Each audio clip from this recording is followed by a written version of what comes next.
জলপাইগুড়ি মেডিকেলের ছবি দেখাবো আপনাদের, কারণ সেখানে ডিজিটাল এক্সরে বন্ধ রয়েছে। আজ 5 দিন হয়ে গেল ডিজিটাল এক্সরে বন্ধ, আর তাতে স্বাভাবিকভাবেই ভোগান্তি। শান্তনু রয়েছে আমার সঙ্গে। শান্তনু, পাঁচটা দিন ধরে যদি একটা হাসপাতালে ডিজিটাল এক্সরে বন্ধ থাকে, তাহলে রোগীর পরিজনদের ভোগান্তির শিকার হতে হবে। হাসপাতাল কর্তৃপক্ষ কি বলছে, কেন এই অবস্থা, সুরাহা কবে হবে? দেখুন, একটু যন্ত্র খারাপ হয়ে গেছে গত বুধবার। সেই কর্তৃপক্ষের বক্তব্য, সেদিনই তারা যে সংস্থায় সেন্টারের দায়িত্বে রয়েছেন তাদেরকে জানিয়েছিলেন, কিন্তু দেখা যাচ্ছে যে 5টা দিন কেটে গেল, কিন্তু এখনো পর্যন্ত সেই যন্ত্র সংস্কার করা হলো না, ঠিক করা হলো না মেশিন। তার ফলে কিন্তু দেখা যাচ্ছে প্রতিদিনই রোগীর ভিড় বাড়ছে, তারা এক্সরে করতে আসছেন, কিন্তু ফিরে যেতে হচ্ছে তাদেরকে বলা হচ্ছে যে পাশেই যে সুপার স্পেশালিটি হাসপাতাল, যেটাকে 10তলা হাসপাতাল বলা হয়, সেখানে গিয়ে এক্সরে করিয়ে নিতে। কিন্তু সেখানে গেলে পরে আবার তাদের বলা হচ্ছে যারা ইনডোরে চিকিৎসাধীন, অর্থাৎ 10তলাতে যে সুপার স্পেশালিটি হাসপাতালের ভেতরে যারা চিকিৎসাধীন রয়েছেন তাদেরই শুধুমাত্র এক্সরে করা হবে, তাদেরকে ফিরিয়ে দেওয়া হচ্ছে আবার জেলা সদর হাসপাতালে। তারপরে ভোগান্তি কিন্তু চরমে উঠেছে, মানুষজন আসছেন, ফিরে যাচ্ছেন, তাদের নাম্বারটি শুধু লিখে রাখা হচ্ছে, বলা হচ্ছে যেদিন ঠিক হবে সেদিন তাদের খবর দিয়ে আবার ডেকে আনা হবে। অর্থাৎ কবে হবে সেই প্রশ্নটাই জেগে রয়েছে, কারণ মেডিকেল কলেজে প্রচুর মানুষ কিন্তু নির্ভরশীল এই পরিস্থিতি। বেশ, আমাদের নজর অবশ্যই থাকবে। মেশিনটা চলছে না, তো আমরা আমাদের হসপিটাল কর্তৃপক্ষকে ব্রেকডাউন ফর্ম জানানো হয়েছে, কোম্পানিকেও জানানো হয়েছে, মেশিন কোম্পানিকেও জানানো হয়েছে, সবাইকে জানানো হয়েছে, দ্রুততা ঠিক করার চেষ্টা করা হচ্ছে। আমি নিজে হাতে রিক্সি করতে আসছিলাম, বললো মেশিন খারাপ আছে, বললো কয়দিন পরে আসতে, বললো 2 দিন থেকে বন্ধ আছে মেশিন। হ্যাঁ, সমস্যা তো হলো। 10তলা যেতে বললো। 10তলা তো হয় না। হ্যাঁ, বললো ফোন, বললো এখানে পাঠালো, এখানে তো মেশিন বন্ধ, মানে এখন হয়রানির শিকার হতে হচ্ছে। হ্যাঁ। আমাদের এই ডিএইচ ক্যাম্পাসের এক্সরে এটা ব্রেকডাউন হয়েছে, মেশিনের ব্যাপার ইঞ্জিনিয়ারকে খবর দেওয়া হয়েছে, যত শীঘ্রই সম্ভব ওটা ঠিক করে দেবে বলে আমাদের জানানো হয়েছে। কিন্তু তাছাড়াও আমাদের এসএসএইচ ক্যাম্পাসে কিন্তু এক্সরে যেটা সরকারি ব্যবস্থাপনায় হয় সেটা সম্পূর্ণ ঠিক আছে। আমাদের ইনডোর পেশেন্ট এবং আউটডোর যাদের আর্জেন্সি আছে তাদেরকে আমরা ওখান থেকে করিয়ে নিতে পারছি। আর অন্যদিকে কোচবিহার এমজেএন মেডিকেল, সেখানে ডায়ালিসিস পরিষেবা শুরু হলো। 15 বেডের এই ডায়ালিসিস পরিষেবা। শুভঙ্কর রয়েছে আমার সঙ্গে। শুভঙ্কর, হাসপাতালে এই পরিষেবা চালু হলে তো অনেক পেশেন্টের সুবিধে হবে, অনেক দূর দূরান্তে যাওয়ার আর প্রয়োজন পড়বে না, তারা কোচবিহার এমজেএনেই আসতে পারবেন। হ্যাঁ দেখো, একেবারে তোমাকে জানিয়ে রাখি যে এর আগে কোচবিহার এমজেএন মেডিকেল কলেজ ও হাসপাতালে ডায়ালিসিস পরিষেবা চালু হয়েছিল 5 বেডের, কিন্তু সেখানে মেশিনগুলো বিকল থাকায় বাসিন্দাদের বেসরকারি হাসপাতালে যেতে হতো কিংবা দূরবর্তী হাসপাতালে যেতে হতো। এরপরই উদ্যোগ নেয় মেডিকেল কলেজ কর্তৃপক্ষ এবং 15 বেডের ডায়ালিসিস ইউনিট চালু করে, ফলে বাসিন্দাদের আর ডায়ালিসিস করাতে কোনো অতিরিক্ত টাকা দিতে হবে না, বিনামূল্যেই তারা কোচবিহারে ডায়ালিসিস করাতে পারবে। তো সেই যে পরিষেবাটা আমাদের চালু ছিল, একটু ছোট স্তরে চালু ছিল, 5টি ইউনিট ছিল, কিন্তু শেষের দিকে সেই ইউনিটগুলো কিছু বিকল হয়ে যায়। তো পরবর্তীকালে গভর্নমেন্ট যে সিদ্ধান্ত নিয়েছেন 5-এর জায়গায় 15 ইউনিট এবং অন্য সংস্থাকে দায়িত্ব দিয়েছেন, সঞ্জীবনী যিনি গ্রুপ যারা, তো এবারে কাল থেকে সেটা পুরোদমে 15 bed at a point of time, এবং যদি তারপরে যদি রুগী থাকে সেখানে প্রায় পার ডে 50 পর্যন্ত রুগী ডায়ালিসিস দেওয়া সম্ভব।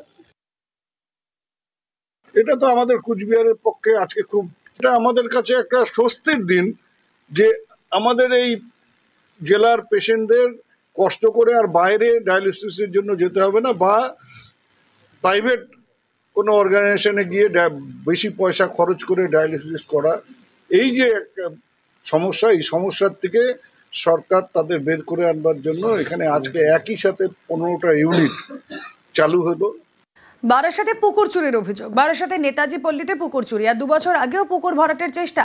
পুলিশের হস্তক্ষেপে 2023-এ বন্ধ পুকুর ভরাট, ফের পুকুর ভরাট হচ্ছে বলে অভিযোগ স্থানীয়দের। জিয়াউল আলমের থেকে আরো বিস্তারিত জানবো। জিয়াউল, দেখো, বারাসাত 1 নম্বর ব্লকের পশ্চিম কিলকাপুর এলাকার নেতাজি পল্লী এলাকায় সেখানে প্রায় 30 বিঘার বেশি পুকুর ভরাটের অভিযোগ এলাকার মানুষের। অর্থাৎ বারংবার তারা প্রশাসনের দ্বারস্থ হয়েছেন। এর আগেও 2023 সালেও সেখানে পুকুর ভরাট হচ্ছিল। এলাকার মানুষের যে দাবি, একমাত্র পুকুর, বিশাল এই পুকুর, সেই পুকুর কে বা কারা ভরাট করছে, এলাকার পঞ্চায়েত সদস্যদের দিকে অভিযোগ। তাদের দাবি যে এলাকায় একটি সরকারি প্রকল্প হচ্ছে, সেই প্রকল্পের জন্যই এবং এলাকার কিছু বাড়ির সাইডে ভাঙন ধরেছে সেই ভাঙনের জন্যই কিন্তু পরপর পুকুর ভাঙন হচ্ছে, তার জন্যই কিন্তু সেই পুকুরের বাঁধ তৈরি হচ্ছে এবং অন্যদিকে একটি সরকারি প্রকল্পের জন্য সেখানে কিছু মাটি ফেলা হচ্ছে।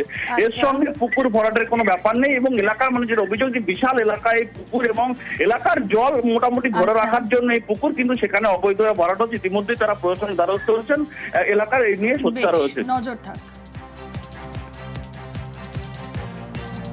এবং এই নিয়ে আমরা কালকে পুনরায় আবার বিডিও সাহেবের কাছে একটা ডেপুটেশন দিয়ে এসেছি এবং বিষয়টা হচ্ছে বিডিও সাহেব বললেন পুনরায় সে দেখবেন এবং আমরা সকালবেলা গিয়ে ওখানে একটা প্রজেক্টের নামে 15 থেকে 17 বিঘে পুকুর ভরাট হয়েছিল, সেটা নিজেরা ফিল্ডে গিয়ে দেখে এসেছি। প্রজেক্টের সঙ্গে ওই জমির ভরাটের কোনো সম্পর্ক নেই। প্রজেক্টে যাতায়াতের রাস্তা আছে, কিন্তু এরা প্রজেক্টের নাম করে মানুষকে বোকা বানিয়ে 15 থেকে 17 বিঘে পুকুর অলরেডি ভরাট করে ফেলেছে এবং আমরা চাই এই পুকুর পুনরায় উদ্ধার করে মানুষকে ফিরিয়ে দেওয়া হোক, এটাই আমরা চাইছি। কোচবিহারে বন দফতরের জমি দখল করে কংক্রিটের নির্মাণ। নিউজ 18 বাংলায় সেই খবর দেখানোর পরই তৎপরতা। 74 জনকে নোটিশ ধরালো বন দফতর। আর খবরের জেরে উত্তর 24 পরগনার খড়দায় অবৈধ নির্মাণ বন্ধের নির্দেশ দিল প্রশাসন।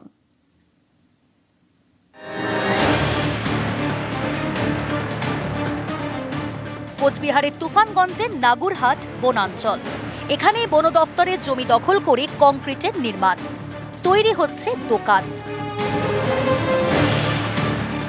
সম্প্রতি এই খবর দেখায় নিউজ 18 বাংলা, এরপরেই তৎপরতা।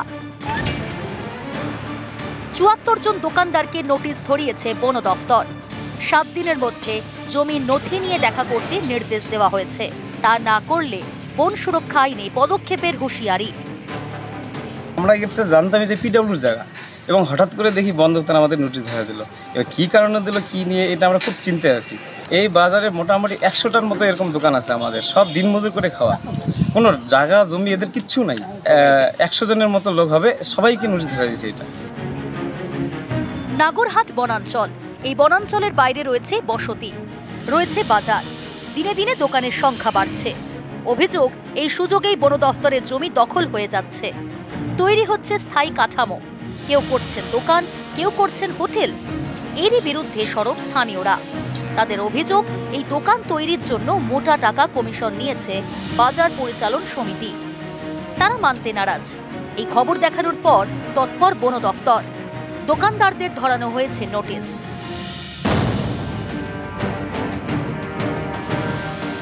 উত্তর 24 পরগনার খড়দা, এখানকার বন্দিপুর পঞ্চায়েতে বেআইনি নির্মাণের অভিযোগ। এও অভিযোগ, নিয়ম ভেঙে 3তলা বিল্ডিং তৈরির প্ল্যান পাসের অনুমতি দিয়েছেন পঞ্চায়েত প্রধান। সম্প্রতি এই খবর দেখায় নিউজ 18 বাংলা। বন্দিপুরে যান বারাকপুর 2 নম্বর পঞ্চায়েত সমিতির আধিকারিক এবং ইঞ্জিনিয়াররা। ছিলেন স্থানীয় পঞ্চায়েতের প্রতিনিধিরাও। নির্মাণ বন্ধের নির্দেশ দেন। যখনই আপনাদের নিউজ 18 বাংলার মাধ্যমে আমরা এটা জানতে পারি, আমি আগেই আপনাকে বলেছিলাম যে এই সমস্ত জিনিস আমরা বরদাস্ত করব না। আমরা আমাদের বিজিএ থেকে ইঞ্জিনিয়ার পাঠানো হয়েছে এবং সেটাকে স্টপ করা হয়েছে কাজটা, এবং যে ইলিগাল কাজটা করছিল তাদেরকেও আমরা ডেকে পাঠিয়েছি এবং আমি বন্দিপুর পঞ্চায়েতকেও প্রধানের সাথে কথা বলেছি। আমি আধিকারিকদের সাথেও কথা বলবো যে আগামী দিনে এই সমস্ত ভুলভ্রান্তি না হয়, তার জন্য আমি কড়া ব্যবস্থা নেব। কোচবিহার থেকে শুভঙ্কর সাহা এবং উত্তর 24 পরগনা থেকে সুবীর দে, নিউজ 18 বাংলা।